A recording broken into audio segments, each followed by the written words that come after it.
Countdown for blast off. X minus 5, 4, 3, 2, X minus 1, fire.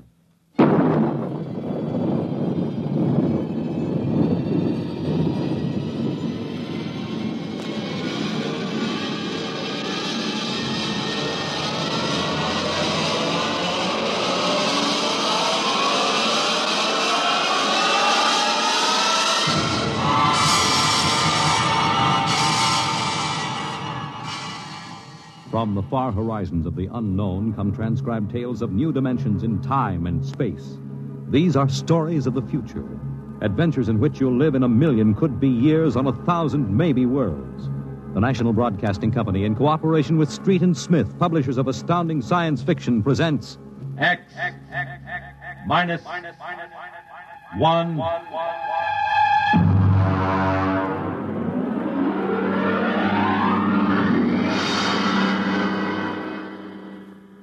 Tonight's story, The Outer Limit, by Graham Dorr.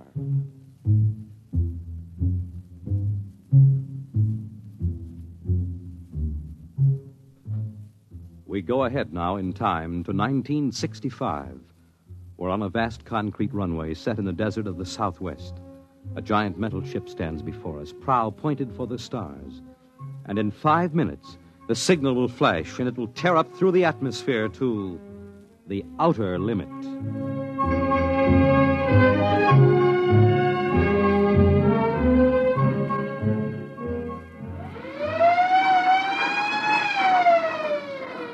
Attention! Attention! Clear field for takeoff! Clear field! 5 minutes, Steve. Right. Warm her up, Charlie. Turn her over! I want to go over procedure again, Steve. Don't worry, I got it straight. We'll just make sure. Okay, I take her up on jets to 50,000, then I cut in the rockets. No lower, or your tail blast will burn out 3 counties. I climb 4 minutes on rockets, then start maneuver tests. Remember that, no more than 4 minutes. This ship isn't like those Strato rockets that you've been testing. She's the first one built for outer space. If she works, you can go clear to the moon. If I'd have known, I'd have brought my toothbrush. Not this trip. Now get this, Steve. You've got power there to clear the Earth's gravitational field, but remember, after you cut in the rockets, you've only got 10 minutes fuel. If you go beyond the outer limit and don't save fuel for the return, you won't get down again, ever. You'll drift out into space. Get that now. 10 minutes fuel. Okay. As far as I'm concerned, this project is a lot more important than that cosmic ray bomb that they're testing out in the Pacific tonight. Well, the Security Commission brass doesn't think so. I don't see any undersecretaries under anything. Don't you worry, Steve. In the long run, our ship will make the CR bomb back-page stuff. But in the meantime, it's just as dangerous. Now, remember, half the principles in this ship are pure theory, slide rule stuff. If anything goes wrong, we may have to scrape you off the landscape with a soup spoon. You have a charming sense of humor. Now, here's what I'm getting at, Steve. We're risking your neck in this test. Anything blows, we don't want to have the next man pull the same boner. So keep your mic open. Keep talking. If anything goes wrong, we want to know exactly why. And we won't be able to ask you. Let us know before you pull every switch, before you do anything. Got that? Even if you only have to blow your nose. All right, get those fuel lines away. Well, I guess that's about all, Steve. Hey, that reminds me. If Mary calls, I'm just up on a milk run. I didn't tell her today was it. How is Mary? She's okay, but she's due about now, and I don't want her to get nervous. Hey, I didn't know the baby was that close. Steve, you know, I really ought to be sending a single man on this job. What, and cut me out of a soft paycheck? Forget it, Hank. You know you can't get anybody else who can take 15 G's acceleration when those rockets cut in. Yeah, I know. It's time, Steve. Yeah. I'll see you later. Don't worry, Hank. I'll sweat for both of us. Good. Button her up, Charlie. So long, Hank. So long. We'll give you the light from control.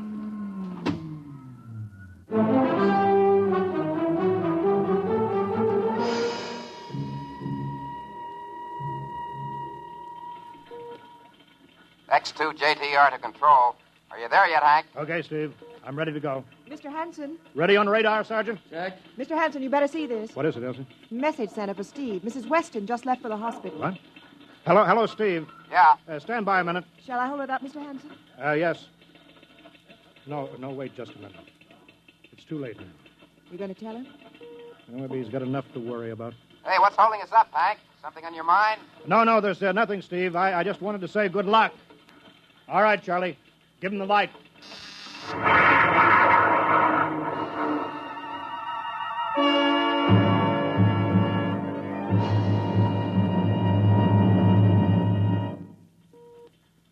All right, Steve, I'm reading you clear. I'm at 20,000. Airspeed 600. He's running fine. Soundproofing works. There's a 3-degree waiver in the AGY pressure. Got that, Charlie? Check. Dead center on radar, Mr. Hanson. 50,000 now. I'm cutting loose the port jet. Now the starboard. Now I'm off jets. Airspeed dropping. Now I'm opening the rocket ports. The switch sticks a little, Charlie.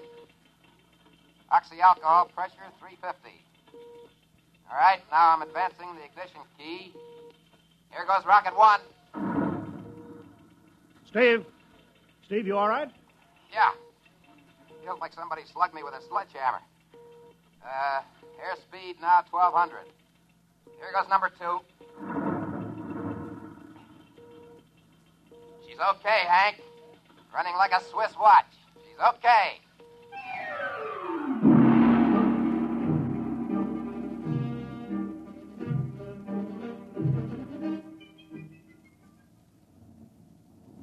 Hello, Steve. Elapsed rocket's time is now 4 minutes. What's your altitude? Over to you. Speed 4,400, still climbing. Altitude 297 miles. All right, you're at the outer limit. Level off for maneuver tests. You've got exactly 6 minutes fuel left. I'm starting a 3-degree left bank. She's a little sluggish. There, it's all right. There's a low vibration somewhere. Maybe the cockpit cover. My view screen's a little fogged. Now I'm straightening out. 5 minutes fuel left. Now I'm starting a 3-degree right. Hey, of all the... What's the matter? What's wrong? There's something up here. Something shining. What are you talking about? There's something above me, Hank. I'm going to chase it. Steve, you're at the outer limit now. I can see it plain now. Now, Steve, don't go any higher. You've only got 4 minutes left. You've only got... I'm getting static. I can't hear you, Hank. It's dead ahead now. I'm going to make a pass at it and get a good look. Here goes. Hey, it's swerving to meet me. It's dead ahead now. Look out, it's dead ahead.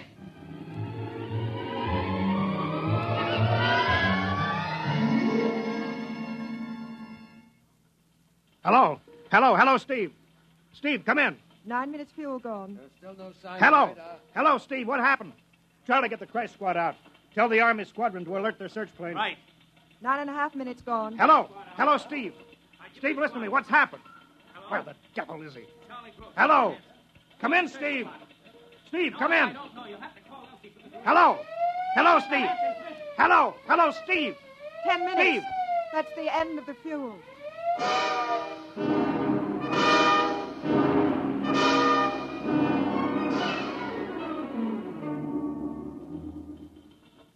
How long has it been now? 10 hours, Mr. Hanson. Nothing more on radar, Sergeant? The screen's blank.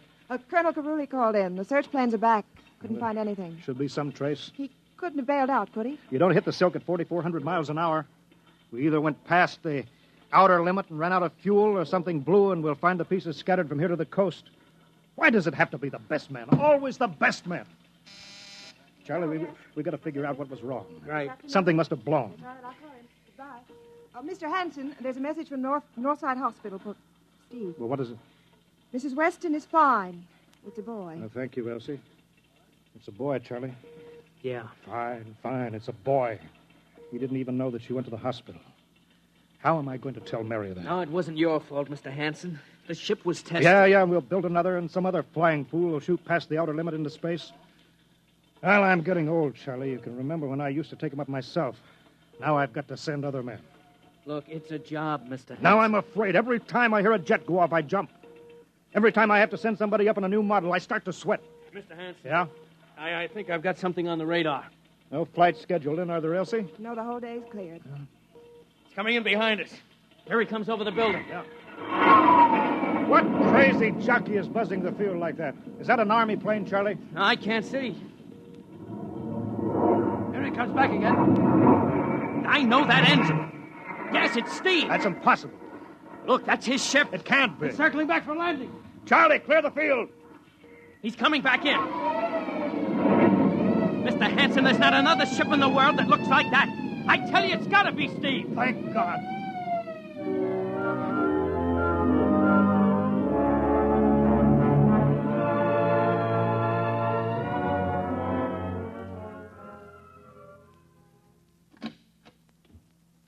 All right, sit down over there, Steve. Quicker we get this done, the quicker you get over to see Mary and the baby. Elsie, give the order to check and refuel the rockets. I don't want anybody in here till I get Steve's reports. Barry any calls. All right, Steve, let's have it. What the devil happened to you? Hank, that cosmic ray bomb. Does it still go off tonight? What are you talking about? Straighten out, Steve. Where have you been for the last 10 hours? Listen, Hank, there's something more important. Now, come on. I've got to get a report on the screen to Washington, so let's have it, will you? I've got to know how you stretched 10 minutes fuel to keep you in the air for 10 hours. One thing before now, I talk. Now, look, Steve. Will you have the Geiger men run over the ship before they refuel? What did you run into? So help me, Hank, I don't know. But we better check and make sure it isn't radioactive. Elsie, add a Geiger report on the standard check. Steve, maybe we better have the medics look you over, too. No, I'm all right. They said I'd be all right. They? Look, son, I know you've had a tough time, but we've had this field on the alert for 10 hours, boy. One of the Army boys cracked up looking for you, and he's hurt bad. So let's have the story. Let's have it straight. I don't know how to tell you, Hank. Hank, I saw something up there. At 300 miles? I chased something up there, Hank, and I caught it. Now, don't hand me that, listen, Steve. Listen! I was cruising along, just starting the right bank when I spotted something. Must have been going about half my speed. It was egg-shaped and smooth. I made a pass at it, and I came back for another, and then there was a humming sound. Humming? Sort of a vibration. And then I blacked out. I was headed straight for it at 4,400 miles an hour. I thought it was going to be the biggest smash since Hiroshima. And listen, Hank, is there a drink in that bottle? Yeah, sure. Well? What happened? Hank, I came to inside their ship. Steve, this whole thing has been a devil of a strain on you. I'm going to call Major Donaldson from the Army base, ask him to sit in. The psychiatrist? Yeah, that's a good idea. Let him run his tests. He'll tell you I'm not kidding. Because, Hank, unless I miss my guess, I've just been tipped off to the way the world ends.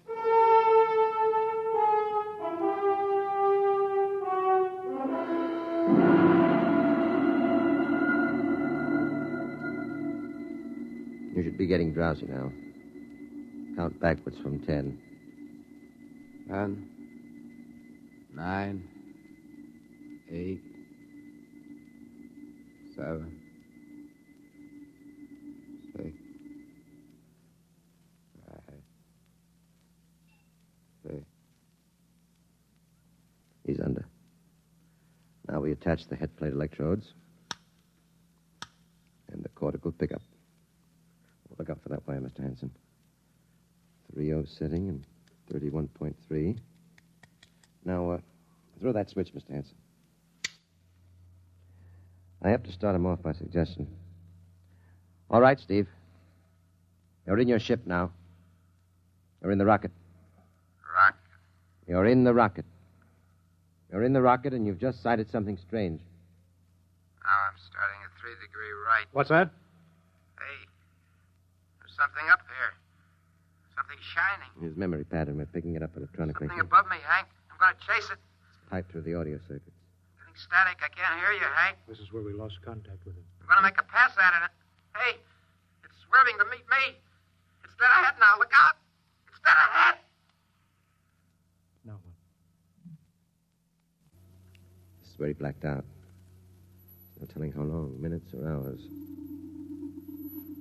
What's that noise? I don't know. Shh. Where? How did I get here? What? Who are you? Is he seeing things? Galactic Patrol. What's that? Well, what are they saying, Steve? What are they saying? It's about nuclear fission. They know about it. They know the danger of it. Long ago, they had wars that almost destroyed them. Finally, they learned. Now they've outlawed war. Go on, Steve. They patrol space. When their detector picks up an atomic explosion, they send a patrol. They've been observing Earth, and they found wars and rumors of wars. What are they going to do? They've quarantined us. Quarantine? They've isolated all Earth because we're infected with a communicable disease. Because we don't know how to control ourselves yet. Until we learn, we'll be a menace to the whole universe. What is this nonsense? Quiet. How are they going to do it, Steve? Well, they've spread out a layer here of I don't know what to call it. It's all around the Earth. It's miles deep. And when there's an atomic explosion on Earth, the radioactive particles will drift up to this layer and set off a chain reaction. It'll go around the world in microseconds, and that's the end. Yes? Yes, I understand. I've got to bring back the warning. You're going to put me back in my ship to bring the warning. Now what? Blacked out again.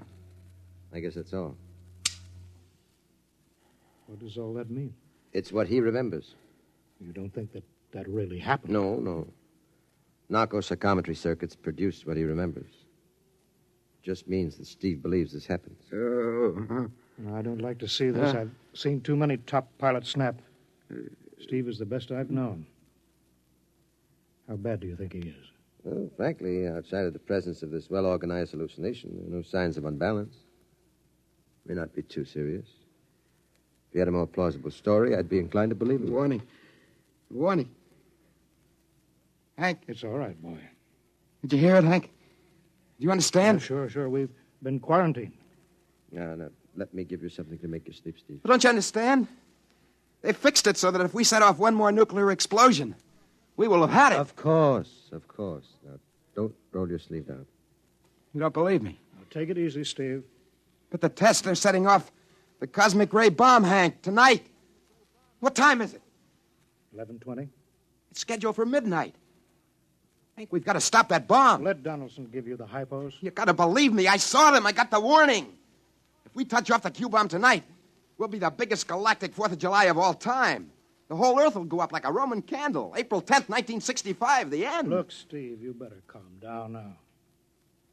Don't you want to see Mary and the baby? You've got a new son, remember? That's just it. I want to see my son. I want him to live. If the bomb goes off, Hank, we got to stop it. Mr. Hanson, I think we'd better get over to the base hospital. Hank, you got to believe me. Sure, Steve. Maybe there's something to it.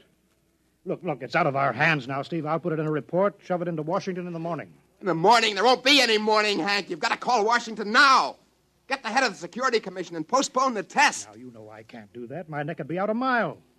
Besides, this is 1965, not 45. 20 countries have the atomic bomb now. What's the use of stopping just this one? The rest will keep right on popping them off. Well, then we'll have to call an international conference. Can't you understand, Hank? The first one that goes off finishes us. It's the end.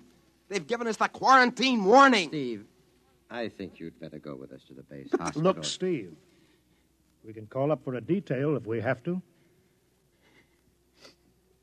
All right, I'll go with you. You don't need a straitjacket. That's the way, Steve. You'll probably feel better by morning. Let's go.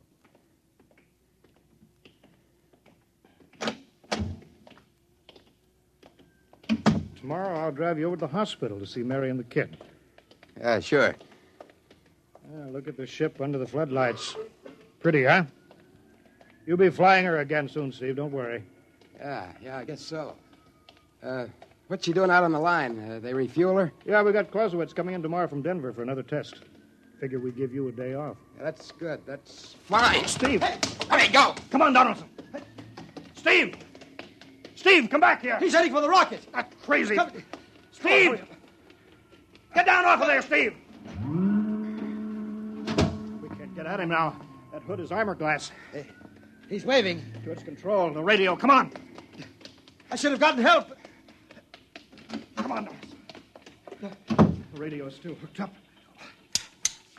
Hello, Steve. Listen to me, Hank. You gotta call Washington now. Look, Steve, come out of the rocket. I'll call my men, Henson. Don't try anything, Hank. They refueled the rocket for tomorrow. Take it easy, Steve. Listen, you know what'll happen if I fire the rocket tubes down here? Steve, don't, please. It'll burn out every building for 5 miles. All of us in one big blast. What do you want, Steve? You gotta stop that bomb. You gotta call Washington now. They won't believe me. You make that call or I cut in the rocket. I mean it, Hank. You hook my screen to yours in parallel. I want to see exactly what you're doing. All right. Just don't fire those rockets. Get going, Hank. You got 12 minutes to make that call and stop the bomb. All right. I'm making the parallel hookup now. Donaldson, you think he'll really blast? I don't know. Up to now, I'd almost say it was normal, but this Hanson, he's liable to do anything. Steve, there, you getting it on your screen? Yeah. Now put that call through. All right. Operator, Visit screen to Washington. the visit screen circuits are busy, sir. If you'll try again in half an hour. This is a Security Commission priority. Break in. Get me a line. Just a moment, please. 10 minutes, Hank. Listen, Steve, I'm trying. Ready to take your call, sir. Washington Security Commission 3. Urgent. I want Undersecretary Herbert Ames. Washington 3. One moment, please. Hurry, will you, please? One moment, please. Chicago. San Marco calling Washington visit screen 3. Urgent. Washington 3. One moment, please. What time is it, Donaldson? 11:51. Do you think he'll fire those rockets? He might. Washington. Go ahead, San Marco. Visit screen 3. Mr. Herbert Ames. That is a coded exchange. I cannot accept your call without clearance. Listen, Washington, put this through. This is Mr. Hanson of Hanson Rockets Incorporated at San Marco Air Base. This is a priority call. I'm coded. One moment, please. I will check your code number. Get it through, Hank. That bomb goes off at 12. Will you be reasonable, Steve? Your call has cleared, San Marco. Washington visit screen 3. Herbert Ames. This is your call, sir. Security Commission. Ames. Oh, hello, Hanson. Listen, Ames. You've got to get me the chief. You kidding? He's at the test control room. Yes, I know, but get him for me. Hey, what's up? You look lousy. Or is it a bad circuit? There's no time, Ames. I've got to get him before the test. It's about the ray bomb. I can't take the responsibility. Get it through, Hank, or I blast.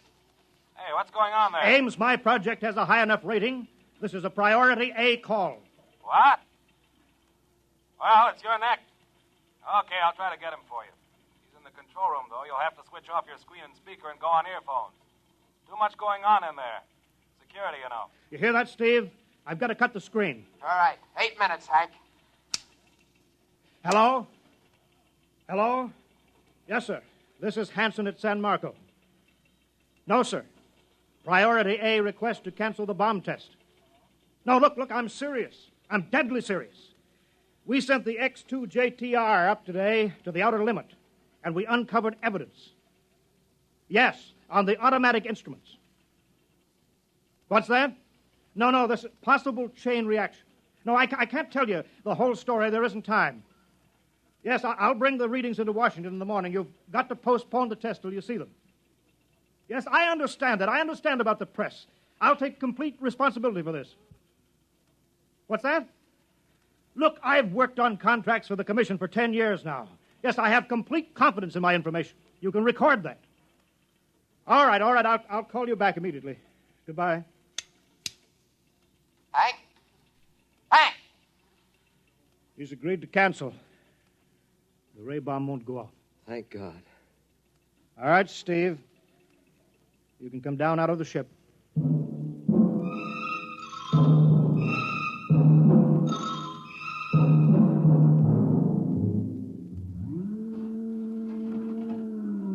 There he comes. He's opening up.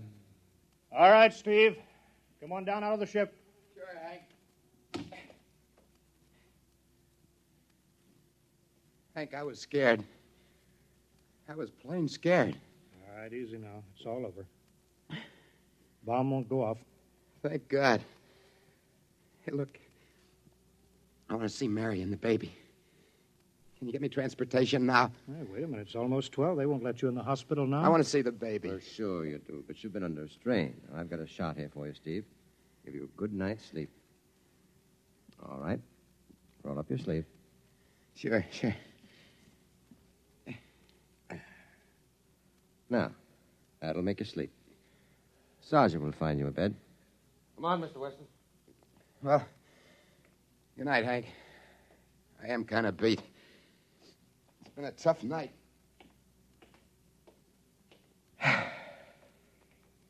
Sure has. Thought for a minute he was going to blast those rockets and send us all to Kingdom Come. Yeah. Quite a stunt getting the ray bomb test called off. It isn't called off. But the call? Ames couldn't get the chief. I was talking to a blank screen. Bomb goes off in a couple of minutes. Oh. Poor Steve. He's one of the best. He was the best. 1 in 10 million. Some story of his, poor guy. For a while, he almost had me believing that quarantine. That's a very common delusion. The end of the world. Last night, never saw the stars so bright. Better be getting in. That wind is cold. Bomb goes off in 30 seconds. Poor Steve. You know, Hanson, there's just one thing. Yeah? It's outside my field, but I'm curious. How did he keep that ship in the air for 10 hours with only 10 minutes fuel?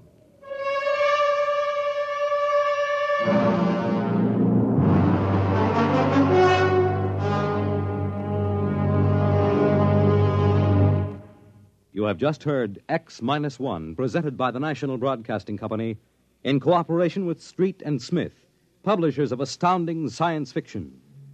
Tonight, by transcription, X-1 has brought you The Outer Limit by Graham Dorr, as adapted for radio by Ernest Kenoy. Featured in the cast were Joseph Julian, Wendell Holmes, Joe DeSantis, Bob Hastings, James Dukas, and Freddie Chandler. Your announcer, Fred Collins. X-1 was directed by Daniel Sutter and is an NBC Radio Network production.